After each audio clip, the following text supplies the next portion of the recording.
नमस्कार, मेरा नाम है राहुल सनसनवाल। देखिए, उत्तराखंड लोक सेवा आयोग ने राज्य में होने वाली सभी परीक्षा तिथियों को आगे बढ़ा दिया है।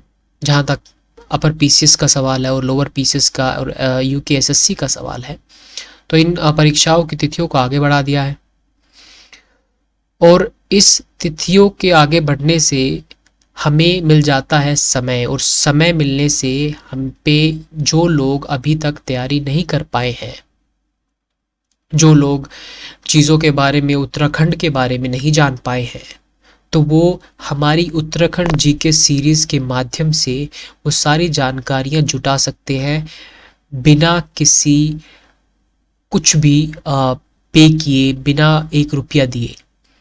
आपको बाज़ार से कोई किताब खरीदने की ज़रूरत नहीं है, हमने खरीदी हुई है। हम उन्हीं किताबों पर ये वीडियो जो लेक्चर है वो ला रहे हैं। तो देखिए, जग जाहिर है, अगर हम पिछले प्रश्न पत्रों को उठा के देखें तो उत्तराखंड के जो पर्चे हैं, जो प्रतिस्पर्धी जो पर्चे हैं, जो जो प्रतिस्पर्धी परीक्षाएं होती है, जो उनके पर्चे हैं, उन पर्चों में उत्तराखंड के बारे में भरपूर जानकारियां पूछी जाती है। तो उन भरपूर जानकारियों को समझने के लिए हमें उत्तराखंड को समझना होगा। देखिए, रटने से कोई फ़ायदा नहीं है। अगर हम सिर्फ तथ्यों की भरमारता को अपने दिमाग में जो है वो बसा लेंगे, तो दिमाग के ऊपर सिर्फ और सिर्फ एक बोझ बढ़ेगा और कुछ नहीं।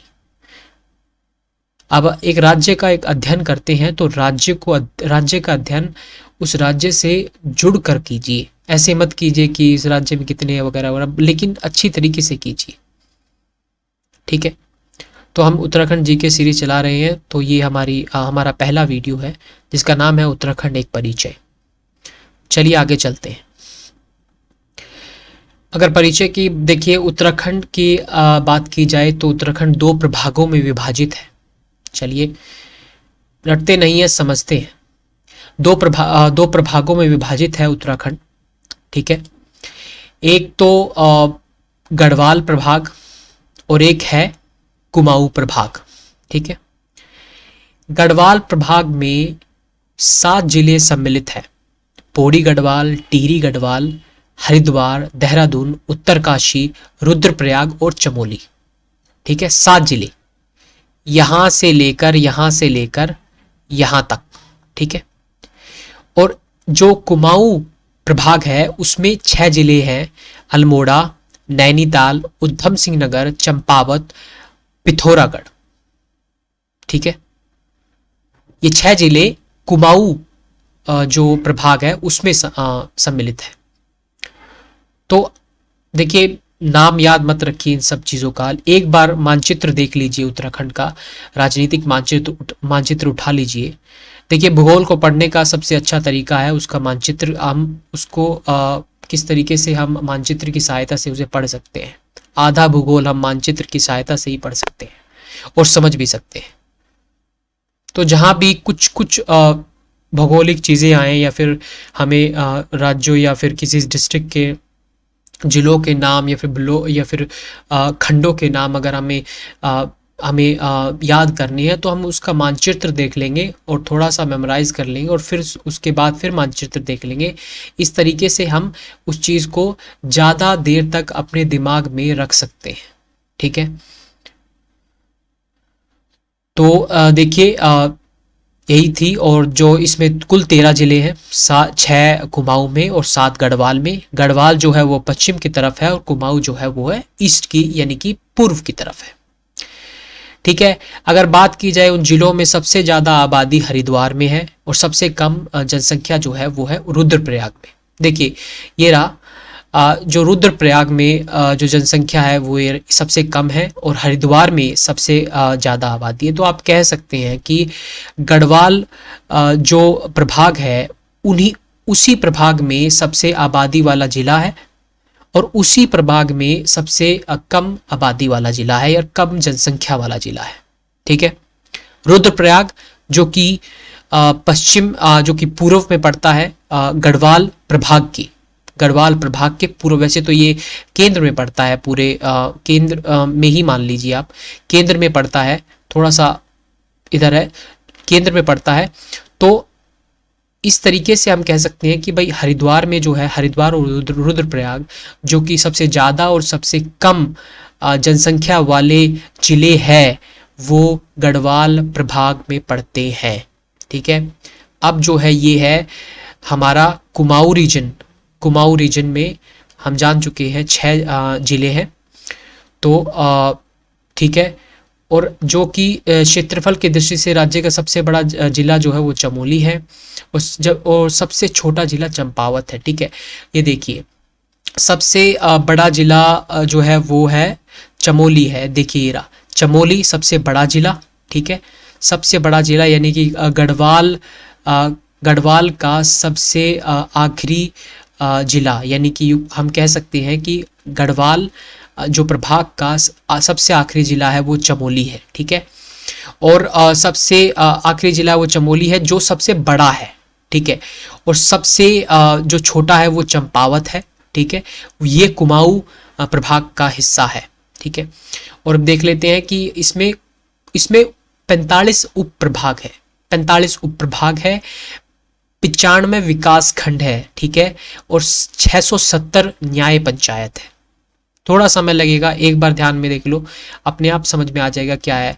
देखिए 4 5 9 5 और 6 7 0, यहाँ पे 5 5 है, यहाँ पे 4 4 4 और 9 है। देख लिए 5 5 से हम जो है इसको याद कर सकते हैं, जैसे 45 है और 95 है, और यहाँ पे 670। एक बार देख लीजिएगा इसे, अपने आप याद हो जाएंगे ये।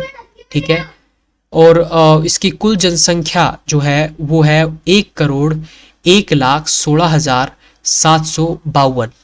ठीक है, इसकी कुल जनसंख्या 1,01,16,752 है।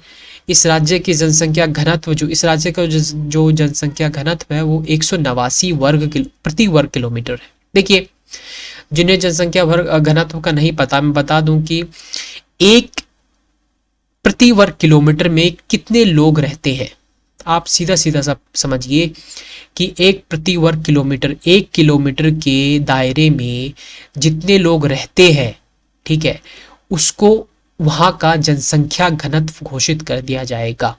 ठीक है, 1 किलोमीटर के दायरे में जितने लोग रहते, मतलब सिर्फ 1 किलोमीटर के नहीं, एक एवरेज निकाला जाता है उस तरीके से, 1 किलोमीटर के दायरे में कितने लोग रहते हैं उसको जनसंख्या घनत्व कहते हैं। ठीक है, जनसंख्या घनत्व, तो हमारे उत्तराखंड का जनसंख्या घनत्व 189 प्रति वर्ग किलोमीटर है। आप कमेंट सेक्शन में बताइएगा कि हमारे देश का 2011 की जनगणना अनुसार हमारे देश का जनसंख्या घनत्व कितने प्रति वर्ग किलोमीटर है। ठीक है, इंतज़ार रहेगा मुझे। ठीक है, क्षेत्रफल जो है इसका पूरा जो क्षेत्रफल है वो 53,483 वर्ग किलोमीटर है। ठीक है, और अगर लिंग अनुपात की बात की जाए तो लिंग अनुपात में यहाँ पे 963 महिलाएं हैं 1000 पुरुषों पर। ठीक है, 963 महिलाएं 1000 पुरुषों पर, लेकिन नए आंकड़े प्रस्तुत किए जा चुके हैं। ये तो 2011 की जनगणना अनुसार है, लेकिन नए आंकड़े प्रस्तुत किए जा चुके हैं नेशनल फैमिली हेल्थ सर्वे 5 के द्वारा। इसमें ये बताया गया है कि किस तरीके से पुरुषों के मुकाबले जो स्त्रियों की जनसंख्या है, महिलाओं की जनसंख्या है, वो ज़्यादा है अभी नेशनल फैमिली हेल्थ सर्वे यानी कि राष्ट्रीय परिवार स्वास्थ्य सर्वे के अनुसार। तो ये बहुत ध्यान में रखने योग्य बात है। और इसी सर्वे में जो कि जिसका अभी दूसरा फेज़ था वो ख़त्म हो चुका है, उस दूसरे फेज़ में उत्तराखंड को लिया गया था। ये भी ध्यान रखना कि भाई उत्तराखंड को नेशनल फैमिली हेल्थ सर्वे के किस फेज़ में जो है वो कैलकुलेट किया गया है, उसके आंकड़ों को लिया गया है, वो है दूसरे फेज़ में। ठीक है, तो दूसरे फेज़ में लिया गया इसी नेशनल, तो हम कह रहे थे कि इसी नेशनल फैमिली हेल्थ सर्वे में ही जो है वो हमें ये पता चला है कि हमारी ओवरऑल जो हमारी जो लिंग अनुपात है पूरे देश का, पूरे भारत देश का, वो वो पुरुषों के मुकाबले महिलाओं से ज़्यादा है। ठीक है, अब वो कितना है वो हमें बताइएगा, ठीक है, कि डालिएगा कितना है, इसलिए हमने डाला नहीं है यहाँ पे। अभी इस जो राज्य की साक्षरता दर है वो 78.82 है। देखिए ये जो साक्षरता दर है ये 2011 की जनगणना अनुसार है, ठीक है। तो और पुरुष की साक्षरता दर जो महिलाओं की साक्षरता दर से जो है वो अधिक है, ये मेंशन करने की ज़रूरत नहीं थी, लेकिन मैंने ये पॉइंट इसलिए डाला क्योंकि हम समझ सके कि हमेशा पुरुषों की साक्षरता दर महिलाओं की साक्षरता दर से ही क्यों आगे होती है, क्यों ना समान हो जाए, क्यों ना महिलाओं की साक्षरता दर आगे हो जाए। जिस तरीके से हमने लिंग अनुपात में बढ़ोतरी देखी है, लिंग अनुपात में महिला जो है पुरुषों के मुकाबले में ज़्यादा हो गई है, इसी तरीके से हम महिलाओं की जो पढ़ने लिखने की क्षमता है, साक्षरता दर मतलब पढ़ने लिखने की, नाम लिखने की क्षमता है, या फिर पुरुषों के मुकाबले में उनकी शिक्षा है जो वो आगे क्यों नहीं बढ़ रही है, हम ये भी भविष्य में देख सकते हैं। तो इस राज्य की राजधानी जो है वो देहरादून है, ठीक है, प्रोविजनल कैपिटल है ये, और ये उसकी ग्रीष्मकाल की राजधानी गैरसैंण है, ठीक है। ये दो राजधानियों वाला राज्य है, ठीक है, ये भी ध्यान रखना।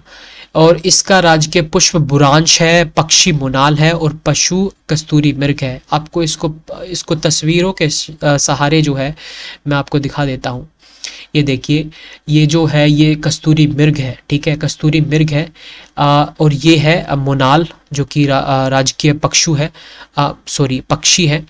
और ये है जो है ये भुरांश है, ठीक है, ये राजकीय पुष्प है, ठीक है।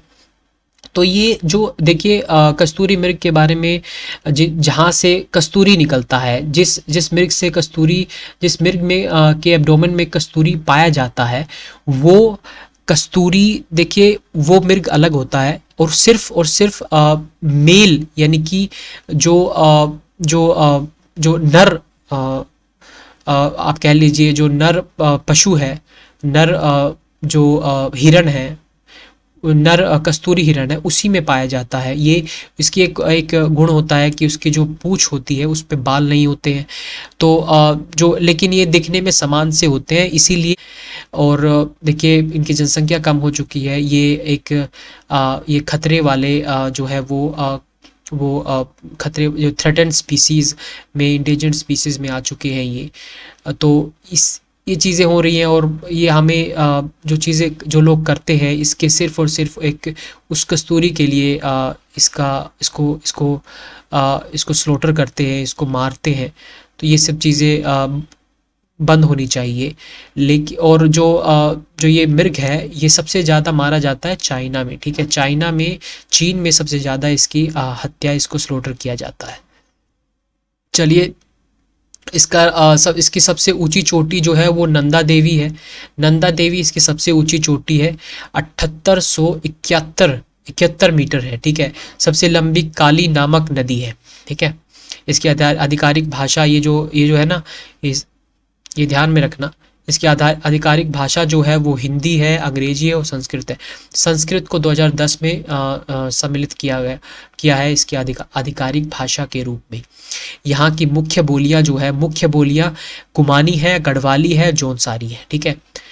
इसकी सीमाएं दो राज्य से लगती है, उत्तर प्रदेश और हिमाचल प्रदेश। आप देखेंगे कि देखिए ये जो है यहाँ पे उत्तर प्रदेश लग जाता है, और यहाँ पे कहीं जो है वो हिमाचल प्रदेश लग जाता है। मैं पूरा मैप नहीं है हमारे पास, तो मैप में देख लीजिएगा आप, ठीक है। और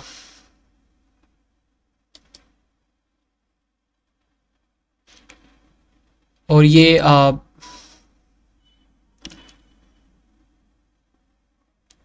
और अब निष्कर्ष के रूप में बात कर ली जाए, उत्तराखंड देखिए उत्तराखंड एक पहाड़ी राज्य है, ठीक है। इसमें 85% जो भौगोलिक क्षेत्र है उसमें छोटे बड़े पहाड़, ये पहाड़ों से घिरा हुआ है, ठीक है। और 15% भाग पर ही देखिए इसकी जो देखिए हमें पता है कि पहाड़ों पर ज़्यादा लोग निवास नहीं करते, तो इसीलिए जो मैदानी इलाकों में, ठीक है, मैदानी इलाकों में इसके सिर्फ मैदानी इलाके सिर्फ 15% है। देखिएगा 15% भाग पे 52% जनसंख्या निवास करती है। ठीक है। अब जहाँ पे जो है जो जलवायु अच्छी होगी, जहाँ पे लोग अच्छी तरीके से सहूलियत से रह सकेंगे, वहीं लोग रह भी पाएंगे। ठीक है। अ, तो इस तरीके से हम कह सकते हैं कि अब अधिकतम जनसंख्या जो है वो ग्रामीण इलाकों में निवास करती है। यस, तो भाई यहाँ पे अधिकतम जनसंख्या जो है वो ग्रामीण इलाकों में निवास करती है। तो इस तरीके से हम उत्तराखंड की आपके बारे में आज जाने हैं कि किस तरीके से उत्तराखंड में कितना लिंग अनुपात है, कितने कौन सा राज्य के पशु पक्षी और जो है पुष्प है। तो हम इन सब चीज़ों के बारे में जाने हैं और आगे हम और जानेंगे इसी जी के सीरीज़ में। आप बने रहिएगा हमारे साथ। कृपया हमारी जो है ये हमारी वीडियो को लाइक कर दीजिए और एक लाल पट्टी होगी उसको दबा दीजिए और उस पे ऑल दबा दीजिए और घंटी भी दबा दीजिए और उस पे ऑल दबा दिए, ताकि आपको सभी आने वाली सभी वीडियो आप उनका लुत्फ़ उठा सके। तो चलिए, नमस्कार।